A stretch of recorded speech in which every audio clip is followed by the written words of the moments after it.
Good morning students.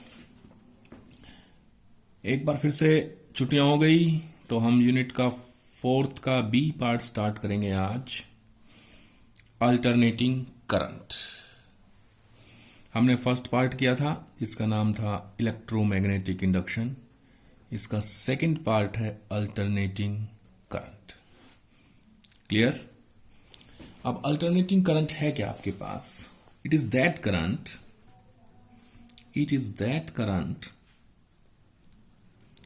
which changes in magnitude continuously, जिसका magnitude तो continuous change हो, लगातार चेंज होता रहे, and in direction periodically. In direction periodically क्या चेंज हो? डायरेक्शन चेंज हो। वो करंट हमारा क्या कहलाएगा? Alternating current. It is basically given by a sine curve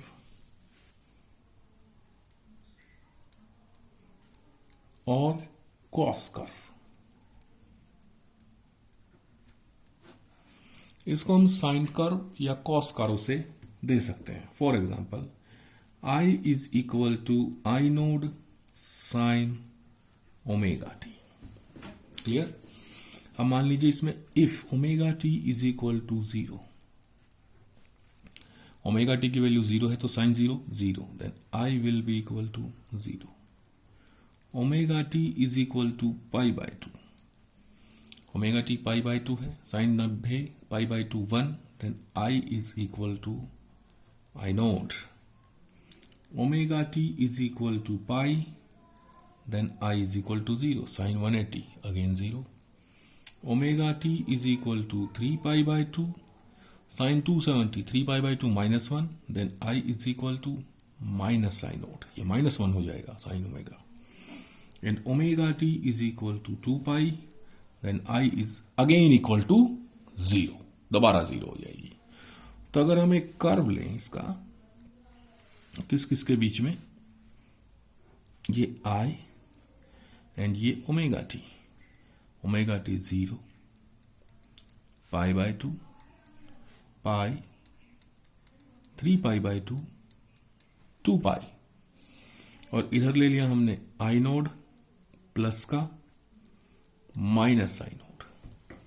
देखिए omega t 0, I 0, omega t pi by 2, I nought, omega t pi, I again 0, omega t 3 pi by 2, I is equal to minus I nought, and omega t 2 pi, I again 0।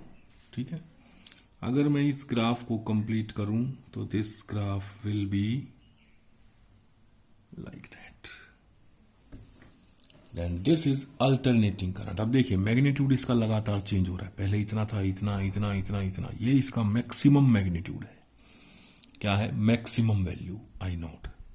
इधर maximum value minus आई note, फिर decrease हो रहा है, decrease हो रहा है, decrease हो रहा है, लेकिन हाफ टाइम के बाद यहां से लेके यहां तक के बाद डायरेक्शन चेंज हो गई, पॉजिटिव से नेगेटिव, आगे चलेगा तो नेगेटिव से पॉजिटिव। तो इस तरह से आपका मैग्नीट्यूड तो लगातार चेंज हो रहा है, लेकिन डायरेक्शन पीरियोडिकली चेंज हो रही है। एक पर्टिकुलर टाइम इंटरवल के बाद पॉजिटिव से नेगेटिव वैल्यू, नेगेटिव से पॉजिटिव वैल्यू हो जाएगी। क्लियर है? अब हमारे पास क्या है? It is also given by cos curve. मैंने कहा आप लिखिए I is equal to I nought cos omega t. ठीक है? तो आप ओमेगा टी की वैल्यू रखती जाएंगे, फिर इसका ग्राफ देखेंगे आप, तब की बार ग्राफ में थोड़ा सा चेंज हो जाएगा। ये ओमेगा टी इस तरफ, ये प्लस आई नोड मैक्सिमम, नीचे माइनस आई नोड। तो आप इसका ग्राफ देखेंगे तो ये ग्राफ आपका ऐसे मिलेगा, चेंज हो जाएगा आपका ग्राफ, इस टाइप से ग्राफ आएगा। क्लियर है? तो ये है आपका alternating current. Alternating current, so equation, so by sine curve I is equal to I node sin omega t. This I node is peak value और मैक्सिमम वैल्यू ऑफ करंट, ठीक है। And this omega t is phase. इस omega t को हम क्या कहते हैं? Phase कहते हैं। I node will be peak value और maximum value of current and this omega t will be called phase of current. Clear है? Similarly for EMF, similarly if we do for alternating EMF, अगर हम alternating EMF के लिए करेंगे तो हमारे पास graph E is equal to E node sine omega t and E is equal to E node cos omega t. ये आ गया इसके लिए और ये आ गया हमारे पास कोस कर्व। क्लियर है? तो इस तरह से हमारे पास अल्टरनेटिंग करंट वो करंट है जो लगातार मैग्नीट्यूड में तो चेंज होता है लेकिन जिसका डायरेक्शन पीरियोडिकली चेंज होता है। चलिए आगे।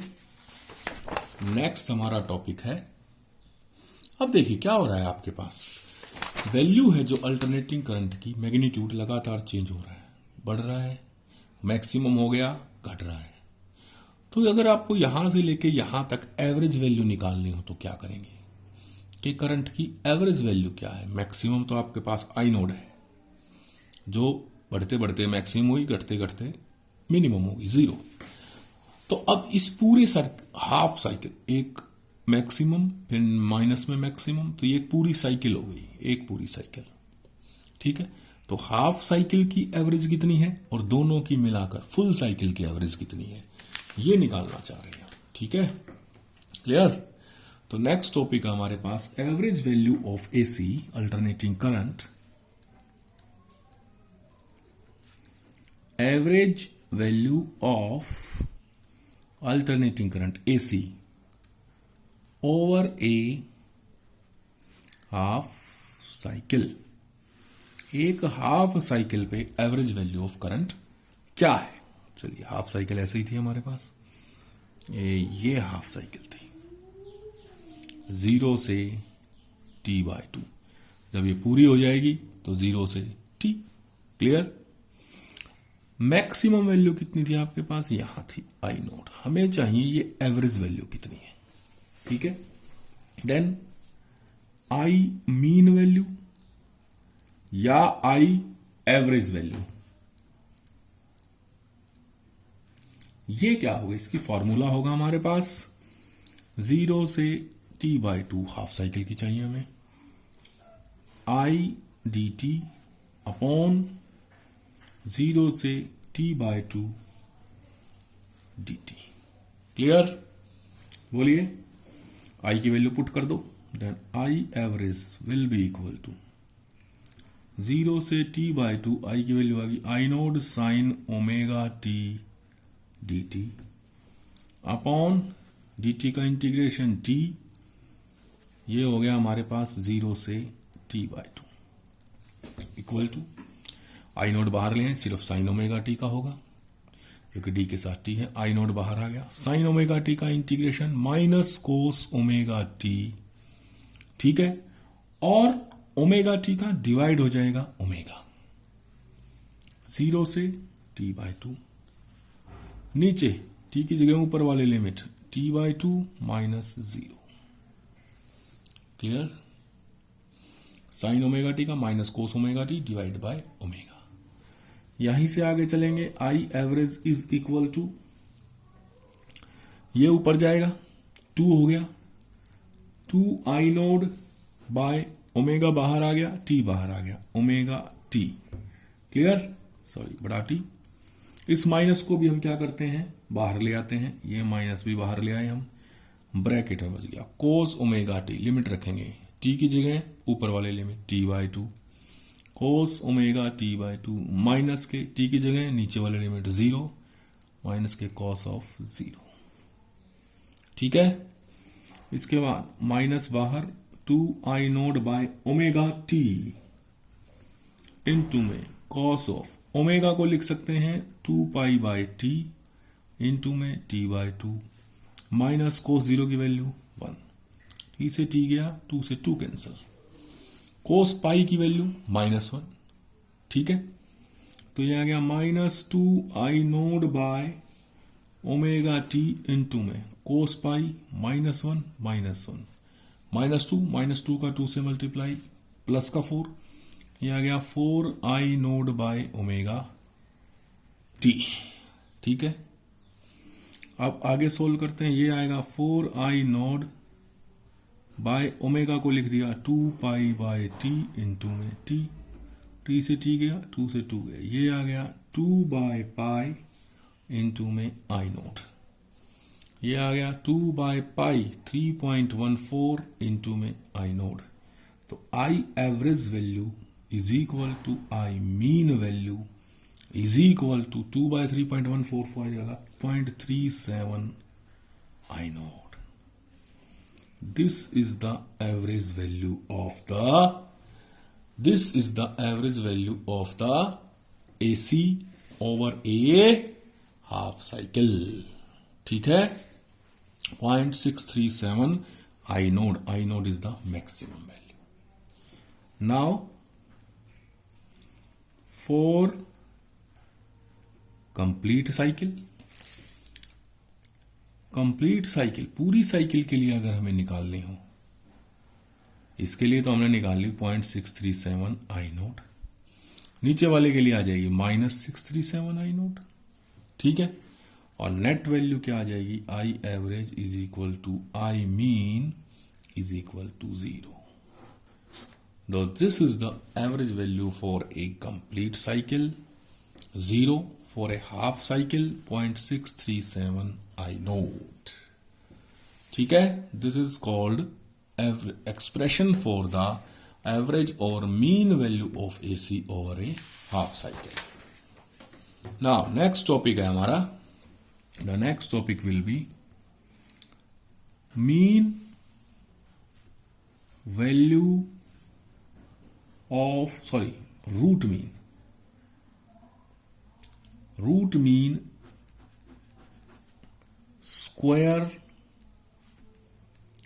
Value of AC, alternating current की रूट मीन स्क्वायर वैल्यू, या इसको लिखते हैं RMS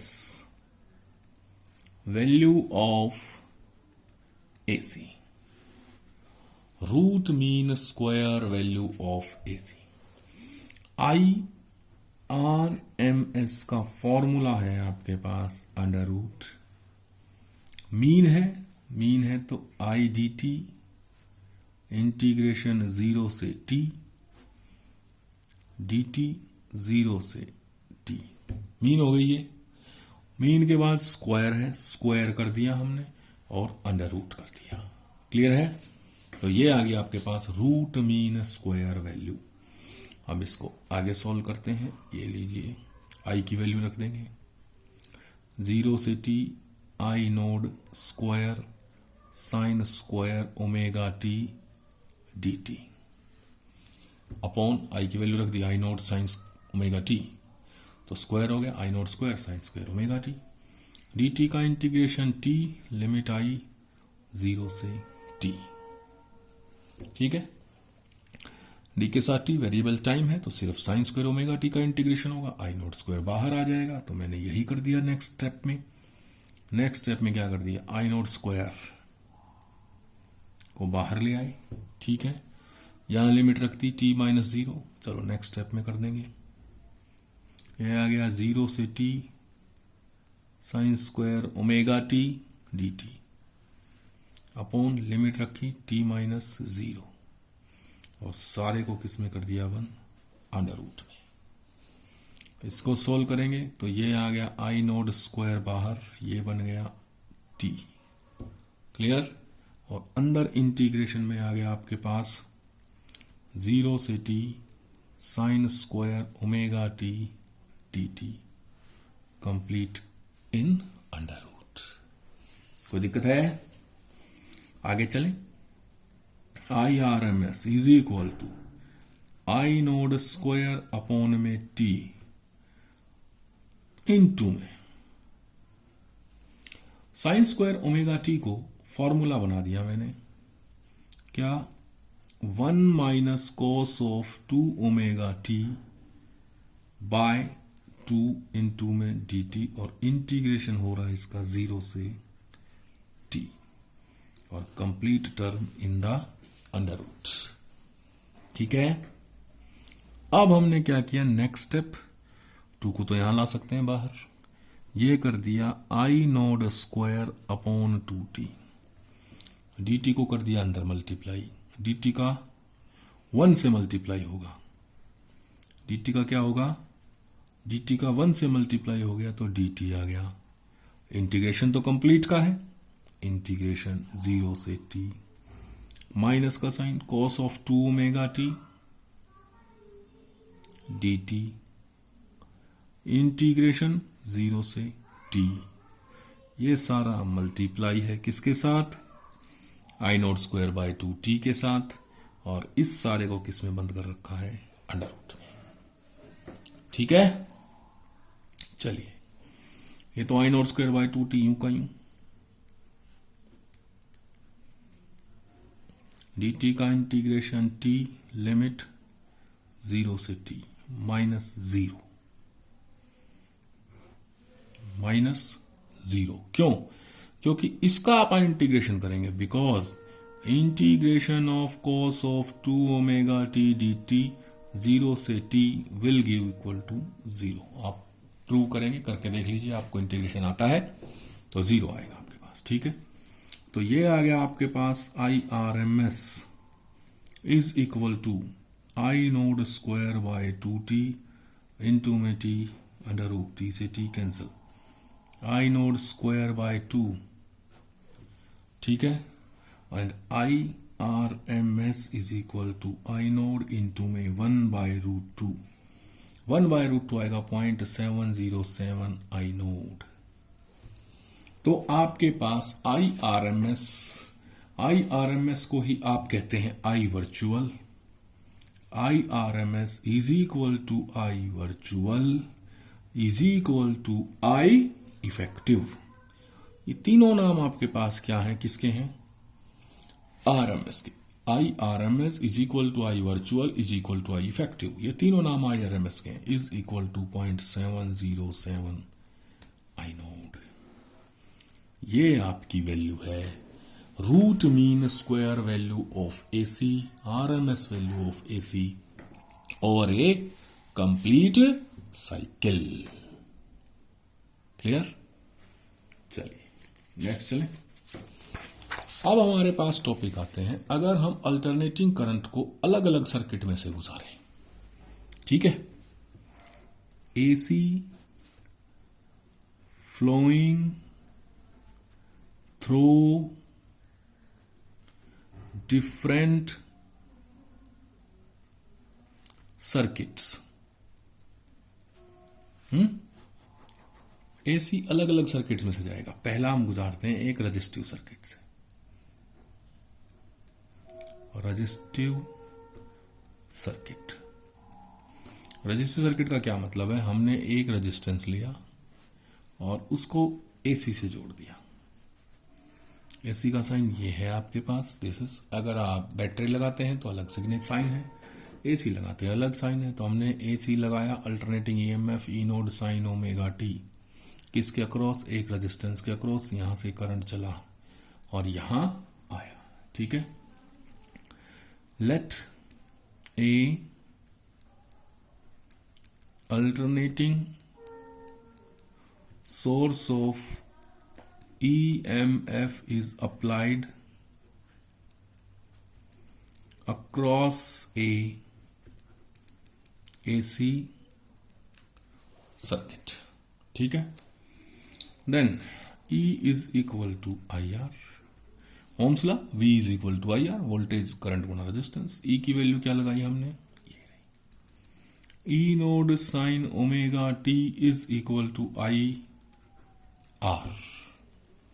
क्लियर है, बोलिए, E is equal to E node sine omega t, रख दिया हमने आई आर, यहां से I क्या आ गया, E node by R into में साइन ओमेगा टी।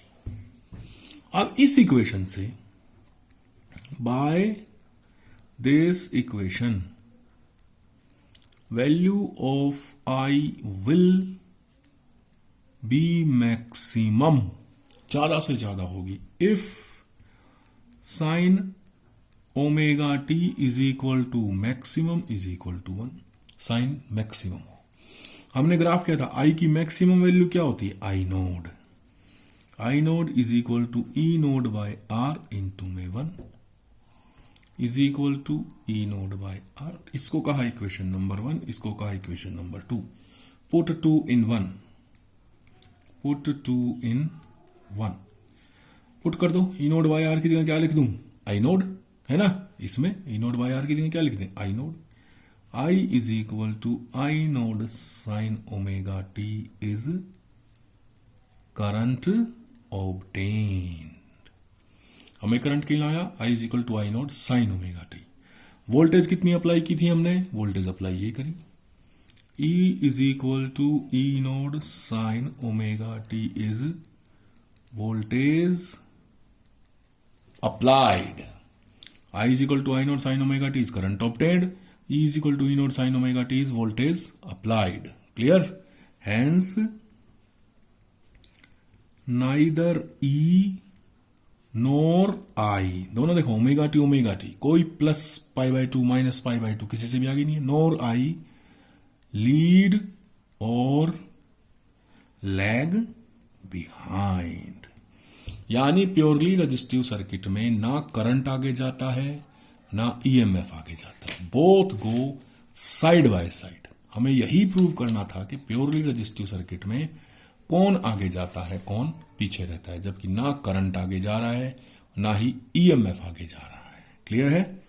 तो अगर आप एक कर्व से भी दिखाएं आपको, ये मान लीजिए आपका ई का है तो आई भी यहीं से स्टार्ट हो रहा है और यहीं ये लीजिए, कोई आगे नहीं कोई पीछे नहीं। दिस इज ई और I and this is omega t. तो AC purely following through purely resistive circuit में ना ई लीड करता है ना आई लीड करता है, both go side by side. Clear है? आया समझ में? तो आज के लिए इतना ही, नेक्स्ट टॉपिक में हम आगे स्टार्ट करें।